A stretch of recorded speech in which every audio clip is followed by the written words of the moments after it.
ಬ್ರೀಮ್ಸ್ಗಿಲ್ಲ ಪರಿಹಾರ. ರೋಗಿಗಳು ಅನುಭವಿಸುತ್ತಿರುವ ಸಂಕಷ್ಟ ಯಾರಿಗೆ ಹೇಳಬೇಕು? ಬೀದರ್ ಬ್ರೀಮ್ಸ್ ಹಳೆ ಆಸ್ಪತ್ರೆ ಪುನರ್ ನಿರ್ಮಾಣವಾದರೂ ಕೂಡ ರೋಗಿಗಳು ಇನ್ನೂ ಪರದಾಟದಲ್ಲಿ ಇದ್ದಾರೆ.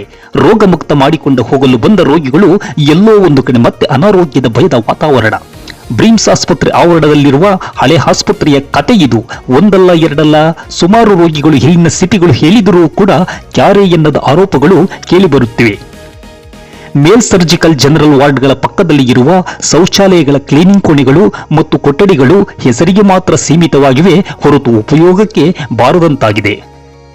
ರೋಗಿಗಳು ಹೊರ ಶೌಚಾಲಯ ಹೋಗುವ ಸ್ಥಿತಿ ಉಂಟಾಗಿದೆ. ವೈದ್ಯಾಧಿಕಾರಿಗಳ ನಿರ್ಲಕ್ಷ್ಯ, ಮೂಲಸೌಕರ್ಯಕ್ಕೆ ವಂಚಿತರಾದ ರೋಗಿಗಳು. ಕೂಡಲೇ ಸ್ವಚ್ಛತೆ ಮಾಡಿ ರೋಗಿಗಳಿಗೆ ಅನುಕೂಲತೆ ಮಾಡಿಕೊಡಬೇಕು ಎಂದು ಸ್ಥಳೀಯ ಸಮಾಜ ಸೇವಕ ಸಂತೋಷ್ ಯಣಕುರೆ, ಬೋವಿ ವಡ್ಡರ ಸಮಾಜದ ರಾಜ್ಯಾಧ್ಯಕ್ಷರು ಬೀದರ್ ವೈದ್ಯಾಧಿಕಾರಿಗಳಿಗೆ ಹಾಗೂ ನಿರ್ದೇಶಕರಿಗೆ ಸಂಬಂಧಪಟ್ಟವರಿಗೆ ಮಾಧ್ಯಮದ ಮುಖಾಂತರ ಮನವಿ ಮಾಡಿದ್ದಾರೆ. Pradeep Kumar Dadanur, JK news Kannada, Bidar. ಇದೇನು ಆಸ್ಪತ್ರೆಯಲ್ಲಿ ಅವ್ಯವಸ್ಥೆಯನ್ನು ಕಂಡು ಈಗ ರಾತ್ರಿ 11 ಗಂಟೆ ಸಮಯ ಆಗ್ತದೆ. ಈ ಸಮಯದಲ್ಲಿ ಸಾರ್ವಜನಿಕರಿಗೆ ತೊಂದರೆ ಆಗ್ತದೆ. ಟಾಯ್ಲೆಟ್ ಬಾತ್ರೂಮ್ನಲ್ಲಿ ನೀರು ಬರ್ತಾ ಇಲ್ಲ. ಇವರೆಲ್ಲ ಎಲ್ಲಿ ಹೋಗ್ಬೇಕಂತೇಳಿ ಇಂಥ ಕತ್ತಲಲ್ಲಿ ಈಗ ಹೊರಗಡೆ ಹೋಗ್ಬೇಕಂದ್ರೆ ಹೊರಗಡೆ ಟಾಯ್ಲೆಟು ಬಂದಿರ್ತಾರಲ್ಲ. ಈಗ ಇಲ್ಲಿ ಹಾಸ್ಪಿಟಲ್ದಾಗ ಒಂದು ಅದ, ಇದು ಪ್ರೈವೇಟ್ ಟಾಯ್ಲೆಟ್ ಅದಲ್ಲ, 10 ರೂಪಾಯಿ ತೊತ್ತಾರೆ. ಇವಾಗ ಅದೂ ಬಂದಿದೆ. ಒಳಗಡೆ ನೀರಿಲ್ಲ, ನೀರು ಬರ್ತಾ ಇಲ್ಲ. ಈಗ ಒಂದು ವಾರದಿಂದ ನೀರು ಬರ್ತಾ ಇಲ್ಲ. ಫಿಮೇಲ್ ವಾರ್ಡಲ್ಲಿ ಕೆಳಗಡೆ ಹಳೆ ಬಿಲ್ಡಿಂಗ್ ಆಸ್ಪತ್ರೆ, ಓಲ್ಡ್ ಕಟ್ಟಡ, ಸರ್ಕಾರಿ ಆಸ್ಪತ್ರೆ ಹಳೆ ಕಟ್ಟಡದಲ್ಲಿ ಕೆಳಗಡೆ ವಾರ್ಡ್ ನಂಬರ್ ಫಿಮೇಲ್ ಮಹಿಳಾ ಜನರಲ್ ವಾರ್ಡ್.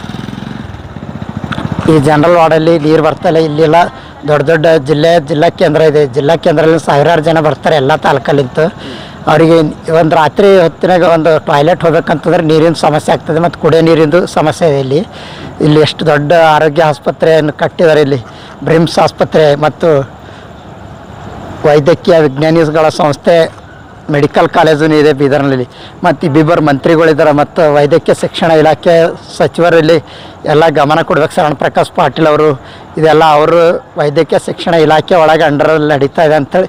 ಈ ಸಂದರ್ಭದಲ್ಲಿ ಜಿಲ್ಲೆ ಒಳಗೆ ಕುಡಿಲಿಕ್ಕೆ ನೀರಿಲ್ಲ ಮತ್ತು ಟಾಯ್ಲೆಟ್ಗೂ ನೀರಿಲ್ಲ. ಬೆಳಗ್ಗೆ ಅಷ್ಟೇ ಮಾತ್ರ ಟಾಯ್ಲೆಟ್ ನೀರು ಬರ್ತವೆ. ಈಗ ರಾತ್ರಿ ಹೊತ್ತಿನಾಗ ಪೇಷಂಟ್ಗಳು ಇರ್ತಾರೆ. ಪೇಷಂಟ್ಗಳು ಎಲ್ಲಿ ಹೊರಗಡೆ ಹೋಗ್ಬೇಕು, ನಡ್ಕೊತ ಹೋಗ್ಲಿಕ್ಕೂ ಆಗಂಗಿಲ್ಲ. ಅವ್ರಿಗೆ ಎಮರ್ಜೆನ್ಸಿ ಪೇಷಂಟ್ಗಳು ಇರ್ತವೆ ಇಲ್ಲೆಲ್ಲ. ಇಂಥವ್ರಿಗೆ ಇಲ್ಲಿ ಟಾಯ್ಲೆಟ್ಗೆ ನೀರಿಲ್ಲ ಅಂತಂದ್ರೆ ಇಷ್ಟೆಲ್ಲ ಜಿಲ್ಲೆ ಒಳಗೆ ಜಿಲ್ಲಾಧಿಕಾರಿಗಳಲ್ಲಿ, ಜಿಲ್ಲಾ ಮಂತ್ರಿಗಳು, ಇಲ್ಲಿನ ಶಾಸಕರು, ಸ್ಥಳೀಯರೆಲ್ಲ ಒಂದಾಗಿ ಕೆಲಸ ಮಾಡಬೇಕಂತಕ್ಕೆಲ್ಲ ಕಡಿವಾಣ ಹಾಕಬೇಕಂತೇಳಿ ನಮ್ಮದು ಇದೊಂದು ಆಗ್ರಹ ಮಾಡ್ತಾಯಿದ್ದೇನೆ ಎಲ್ಲ ಸಚಿವರಿಗೆ ಮತ್ತು ಶಾಸಕರುಗಳಿಗೆ, ಜಿಲ್ಲಾಧಿಕಾರಿಗಳಿಗೆ ಮತ್ತು ಬ್ರಿಮ್ಸ್ ವೈದ್ಯಕೀಯ ನಿರ್ದೇಶಕರಿಗೆ ಮತ್ತು ಇಲ್ಲಿಂದ ಸೂಪ್ರಿಡೆಂಟ್ ಸರ್ಜನ್ ಅವರಿಗೆ. ನಮ್ಮ ಹೆಸರು ಸಂತೋಷ್ ಯಣಕುರೆ ಅಂತೇಳಿ, ಜಿಲ್ಲಾ ಬೋವಿ ವಡ್ಡರ ಸಮಾಜ ಜಿಲ್ಲಾಧ್ಯಕ್ಷ. ಖರೀದಿಸುವ ಪ್ಲಾನ್ ಇದ್ದೀರಾ?